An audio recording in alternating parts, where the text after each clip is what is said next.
Hi again everyone, welcome back again di Bitcoin Update. Happy Trump Inauguration Day ya teman-teman. Kita udah nontonin tadi ya Donald Trump dalam proses pelantikan. Dari datang tamu-tamunya, ada Jeff Bezos, ada Elon Musk. Dia mention soal Department of Government Efficiency, tapi dogenya nggak kemana-mana ya. Yang lebih sedihnya,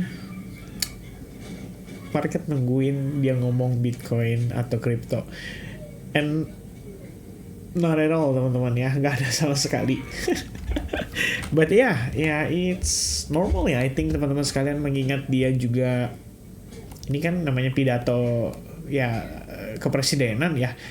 Dia kayaknya nggak mungkin ngomongin aset deh ya.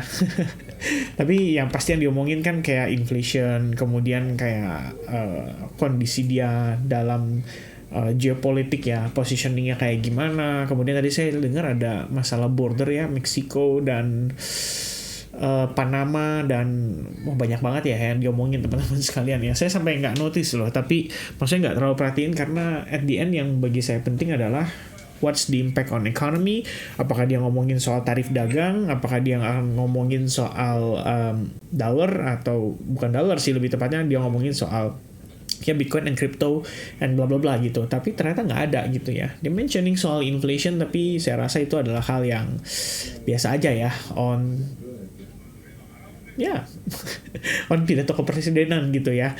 But yeah, everything still looks flat ya, nothing happen. I think the reason kenapa kita nggak ngeliat itu adalah karena ya today juga memang holiday ya, artinya market US libur gitu. During New York session gak ada activity. Besok kalau misalkan kita ngelihat di far side ya, biasanya report untuk ETF gak ada apa-apa. Oke. Baru ada aktivitas lagi itu starting dari hari Kamis, yaitu dengan initial jobless claims. That's it. And then hari Jumat paling teman-teman yang paling hot, yang paling diperhatikan oleh banyak pelaku pasar adalah BOJ interest rate decision. Karena dipercaya di sini forecastnya naik 0,5%. Artinya yen akan cenderung menguat, dan itu artinya ada probabilitas US equity Bitcoin itu bisa kena selling pressure. Tapi di sini kalau misalnya kita ngomongin BOJ, apakah impact-nya akan sama seperti waktu bulan Agustus? Sebenarnya kayaknya enggak teman-teman. Kenapa? Karena ini udah kali kedua ya, atau bahkan kali ketiga seingat saya. Jadi kalau kalian cek di bagian interest rate, sebelumnya minus 0,1, and then jadi 0,1, and then 0,25, baru 0,5. Setahu saya kayak gitu ya urutannya. 0,5 juga maksudnya kan baru diproyeksikan nih dari pertemuan yang ini gitu.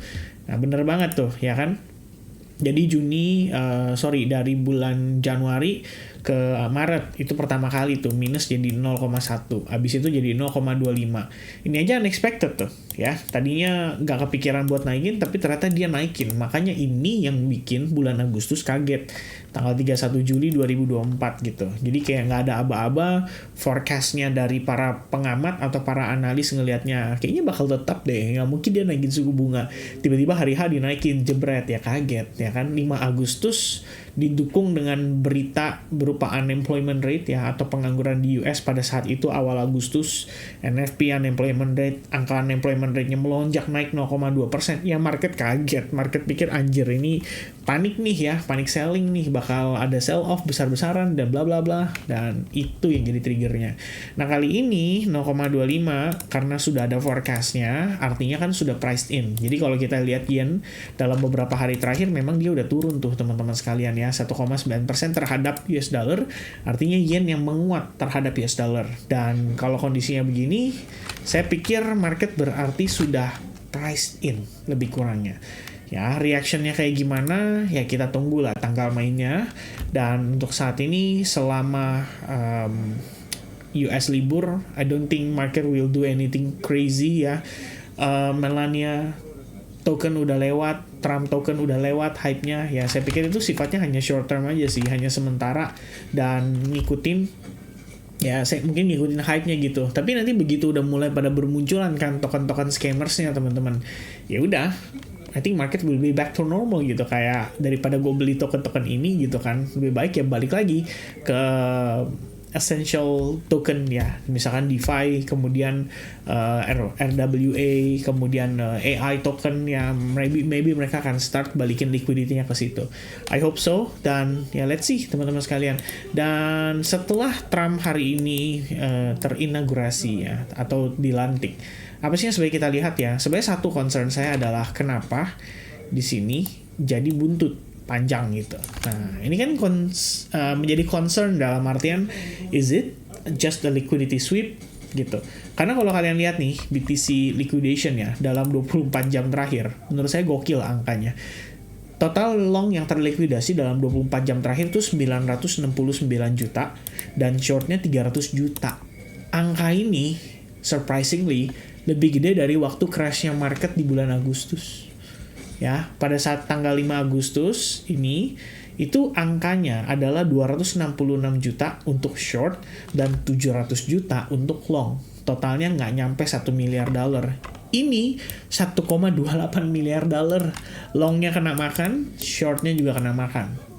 Longnya kenanya adalah saat terjadi proses liquidity sweep ya, yang terbentuk tadi pagi gitu. Jadi saya ada sempat mention itu di grup Telegram. Kalian boleh banget ya gabung grup Telegram teman-teman, it's free. Saya bagiin informasi, ya banyak hal yang saya mau bahas gitu di situ. Ya apa aja yang saya mau bahas ya saya bagiin di situ teman-teman sekalian.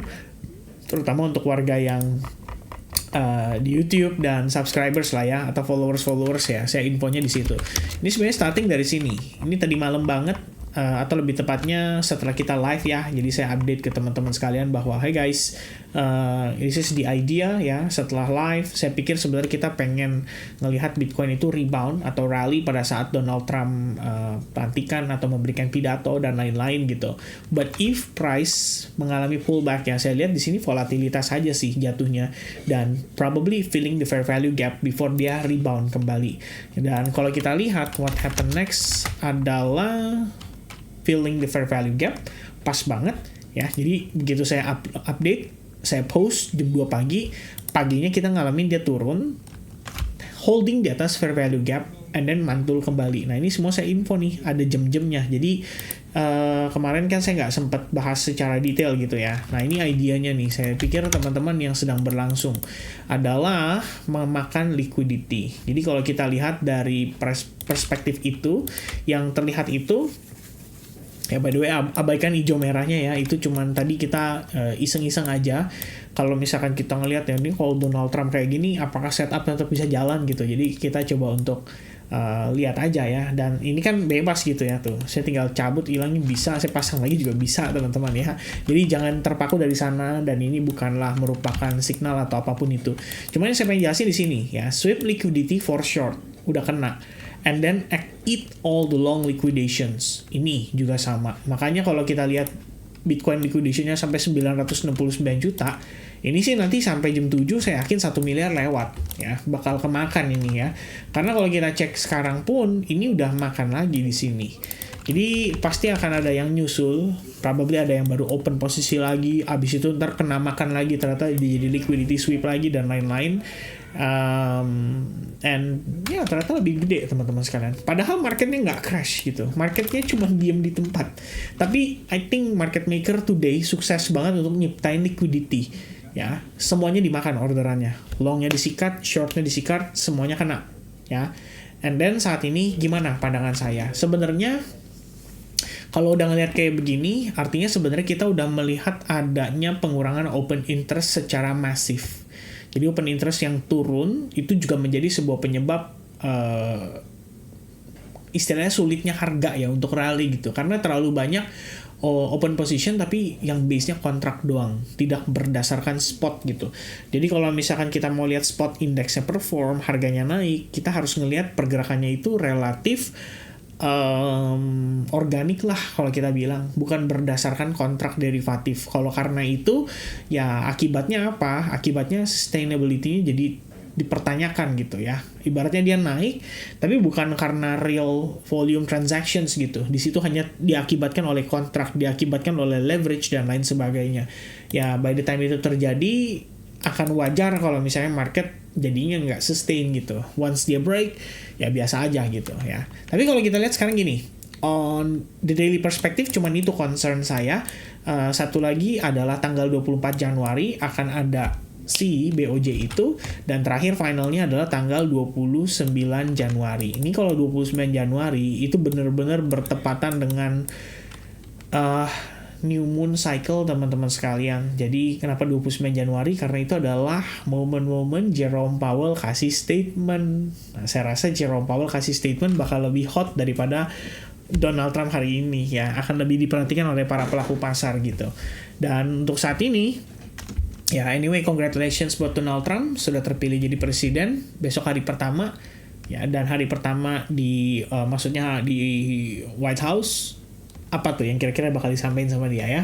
Mudah-mudahan the first week atau the first 10 days atau maybe the first month dia bisa benar-benar serius untuk mengerjakan segala hal yang dia janjikan ya, sehubungan dengan market crypto.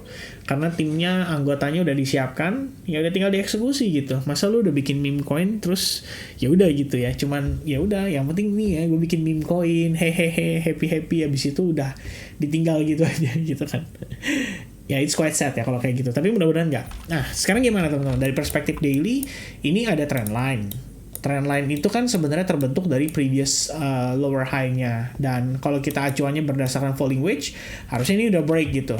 Dan bahkan setelah kemarin turun tapi kemudian tidak mampu break dari trend line, ini kan artinya adalah break and retest. Kita bisa ambil area ini sebagai acuan untuk kita menempatkan imbalance ya. Jadi technically kita ngelihat reaction itu datang dari situ gitu loh. Ketika terbentuk imbalance terhadap pergerakan ini, nah diisi, habis itu hari ini reaksi gitu.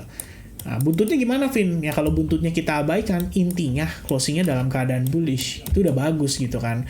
Dan satu lagi, artinya menginvalidasi setup in si head and shoulders gitu. Jadi saya ada pernah lihat orang yang mentioning ke saya ya di YouTube channel waktu lagi live streaming juga, Vin coba lihat deh Bitcoin di time frame daily itu head and shoulders bukan? Ya head and shoulders memang, tapi kalau kita udah lihat ada higher high kayak gini, itu artinya head and shoulders-nya udah invalidated. Dalam tanda kutip, high, higher high, lower high, maybe it's just inducement, and then this is the true lower high, and then dia drop, but then dia naik lagi, dan malah ada higher high. So it's not valid anymore lah ibaratnya gitu ya, atau no longer valid. Dengan melihat kondisinya begini, I think we're fine gitu. Kita bisa katakan bahwa hey, this bullish ya. I mean, dia breakout dari trend line, dia sustain di atas 100.000, ini udah tetap termasuk dalam best case scenario lah, ibaratnya kayak gitu. Ya, itu pandangan saya sementara teman-teman sekalian ya, saya nggak banyak discuss dulu karena market US libur. Saya juga mau tahu kan istilahnya ini reaksi pasarnya gimana nih ya kan, US equity gimana, dollar gimana, kita juga perlu lihat dari sana sebagai acuan gitu. Yang pasti kalau saya lihat di sebelah kanan, hari ini total 1 kemungkinan closing bullish, total 2 closing bullish, total 3 closing bullish, and I think that's enough ya untuk sementara waktu. Bahkan menariknya total 3 kemarin itu kita bahas sama teman-teman di SAG. I think I'm noticing kalau di sini juga terdapat fair value gap, dan pas banget sampai fair value gap langsung react gitu. Ya ini berarti ada harapan ya, buyers masih bisa kembali dan mendominasi pergerakan secara keseluruhan sehingga trennya tetap dalam keadaan bullish. Amin teman-teman ya, amin ya. Doa saya yang terbaik buat kita semua, semoga pergerakan market tetap dalam keadaan positif, posisi kalian terjemput, dan yang beli di bawah jadi profit. Amin teman-teman. Oke, God bless and see you guys again soon. Cheers guys, bye bye.